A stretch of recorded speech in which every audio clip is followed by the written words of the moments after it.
जय भीम साथियों। बाबा साहब की वीडियो है, आप गौर से देखें और देख के लाइक और सब्सक्राइब भी कर दिए मेरे भाई। जय भीम साथियों, दोस्तों, आज एक सच्ची कहानी से रूबरू कराऊंगा। बाबा साहब की एक सच्ची कहानी जिसे सुनकर आप सोचने पर मजबूर हो जाएंगे कि एक व्यक्ति के अंदर इतना दिमाग कैसे हो सकता है, कोई महापुरुष इतना दृढ़ निश्चय वाला कैसे हो सकता है। मैं चाहूंगा आप इस वीडियो को पूरा देखिए। जब बाबा साहब पहली बार लंदन से बैरिस्टर बनकर भारत वापस लौटे, जब उन्होंने कोर्ट के अंदर कचहरी के अंदर कदम रखा, तो कोर्ट के अंदर जितने भी वकील थे सभी ने बाबा साहब को देखकर पहचान लिया कि यह वही है जो महार जाति का व्यक्ति है और यह आज काला कोट पहनकर हमारे कचहरी के अंदर आ गया है। और बाबा साहब अंदर जाकर अपना ठीहा ढूंढने लगे।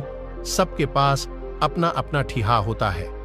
बैठने के लिए जब बाबा साहब को कोई ठिकाना नहीं मिला और बाबा साहब जब ढूंढ रहे थे, तो जो दूसरे वकील थे उन्होंने बाबा साहब को डोंट कसते हुए बोला, उस बाबा को चिढ़ाते हुए कहा, अबे वो बैरिस्टर, तुम तो बहुत पढ़े लिखे विद्वान हो, तुम्हें क्या जरूरत है कचहरी के अंदर बैठने का?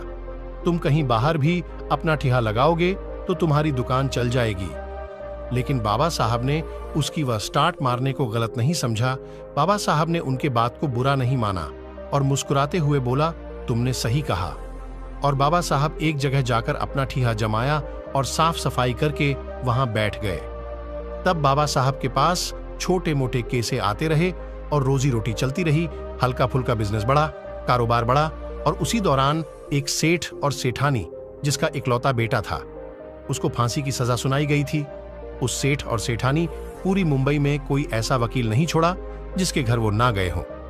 जिसके पास भी जाते और जिसको भी फाइल दिखाते, अपने बच्चे की वह मना कर देता है कि आपका बच्चा नहीं बच पाएगा, उसने बहुत पैसा खर्च कर दिया था।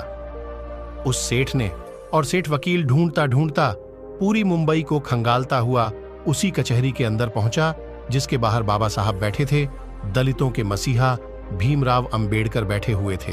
और जब उस कचहरी के अंदर उस सेठ ने अपने बच्चे की फाइल दिखाई, अपने इकलौते बेटे की फाइल को दिखाई, तो किसी भी वकील ने उसकी फाइल नहीं ली। सभी ने इनकार कर दिया और कहा, इसका कुछ नहीं हो सकता, तुम्हारे बच्चे को कोई नहीं बचा सकता। उस सेठ ने ऐसे ऐसे बड़े बड़े वकीलों को दिखाया जो कानून को अपना घर मानते थे, जो बोलते थे कानून तो हमारे मुट्ठी में है।